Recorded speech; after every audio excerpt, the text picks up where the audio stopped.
Hello, my name is Alex. Nice to see you. How am I referred to you as? Great. So I know that today you would like to discuss as business partners the future of our business, Vegan Crave, which is a vegan hamburger restaurant with 10 locations across 3 cities. And recently we've received another round of funding from our investors, which is $20 million. And I know you've presented two ideas to me, and I'd like to go over them, their economic pros and cons, and eventually come to a financial decision. So I'd like to start off by going over a couple concepts, including competition, factors that affect business profit, factors of business risk, and the nature of channels of distributions. So I'd like to, and then after that, I'll go over the two ideas that you presented. I'll go over their pros and cons, incorporating these concepts that I've just discussed. And then finally, I would like to come to a financial decision, and I'll explain why I came to that financial decision.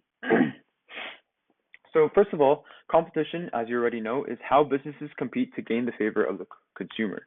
So there are 4 types of competition. There's perfect competition, where all businesses have the exact same share, thus none of them have any control over the market, or more majority control over the market than other businesses. There's monopolistic competition, where many businesses compete for a small amount of control. There's oligopoly, which is where a few businesses have total market control, and finally a monopoly where one business has total market control. So incorporating competition is important for these two ideas. I'll go over these two ideas right now. So the first idea you presented is to open several new Vegan Crave locations in other cities, and the second proposition is to use the funding to expand our brand and introduce packaged food items for retail sale. So with competition, we have to keep in mind for these two ideas. First, we have opening new locations. So obviously there will be other restaurants in other cities, especially when we try to introduce them. So I'd like to make sure that this competition is a healthy one and it doesn't actually negatively affect our business. And also keep in mind that there are other companies presenting packaged food in retail sales. So we also have to keep that in mind if we were to introduce that there. Next, I would like to go over factors that affect business profit. So this is also known as economic utility. There's 4 main ways that a business can affect their profit, and I'd like to think 2 of these as the main ones, since this is what we'll be discussing today. So really quickly, the 4 types of economic utility are form, so the type of product or what features or aspects it presents to the consumer, as well as time. So when are we available? When is this product available? And like when the consumers can access it, as well as place, which is where the consumers can access it, and possession, which is the quality of the product or what they actually get in return. So right now, I'd like to go over form as one of our factors, our main factors, as well as place. So the reason why I'm not going over the other ones is because we have already concluded that our business has been profitable or has been successful because of the quality of food, so that's possession, and our late night hours, which is time. So I don't think that would be a problem for the future. What I'd really like to discuss though is form, which is the type of product or features of product. So if we were to introduce the second option, which is to introduce packaged food, that would be a new form, and that is one of the factors that will affect our profit. So we'll keep that in mind as we go along, as well as place. So this would be opening new locations, as well as when we put packaged food, where we sell it and which retailers we would sell it to. So place is also a big factor. So I would just like to keep these 2 in mind. Next, I'm going to go over business risk. So business risk is inherently whenever you introduce a new investment or you start a new venture, there will be a factor of risk involved, and there's 4 main types of risk. Again, I would like to go over only one, because I think there's only one that actually mainly affects us. So the first type of risk is credit risk. Obviously, this is where there's risk associated with borrowing money, and I don't think we'll have a problem with this since we have received $20 million from investors and such. Thus, we're not actually borrowing money for anyone. So there's also liquidity risk, which is when liquidity risk is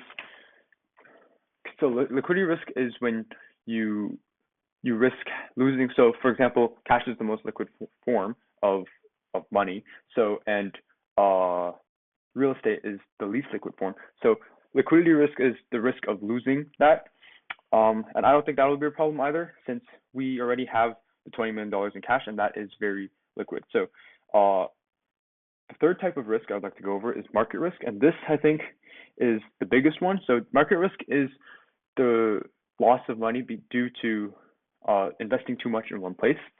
And so I think the way to avoid this is to diversify your investments and investors.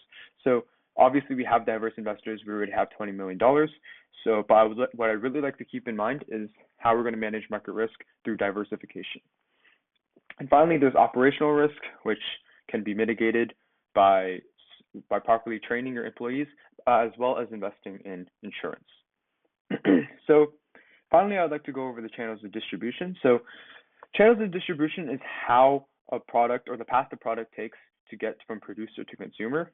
We have quite obviously a direct channel of distribution since we produce our items, which are vegan hamburgers and sandwiches, and we provide them directly to the consumer through our 10 locations.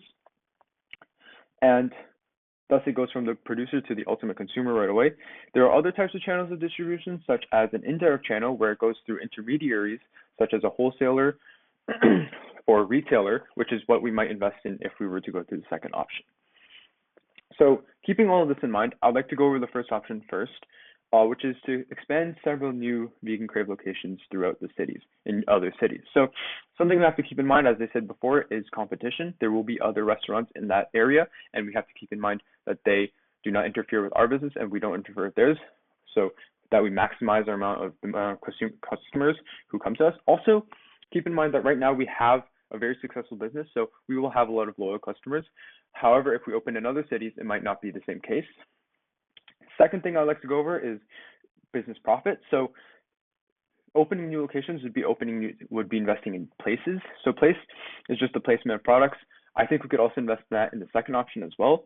Factors of business risk, well, there's going to be a less liquid form of money, which would be real estate. We'd have to invest in real estate, as well as a certain amount of market risk, since we're going to be investing again in a new restaurant, and we have that in 10 locations already. So that wouldn't be very diverse.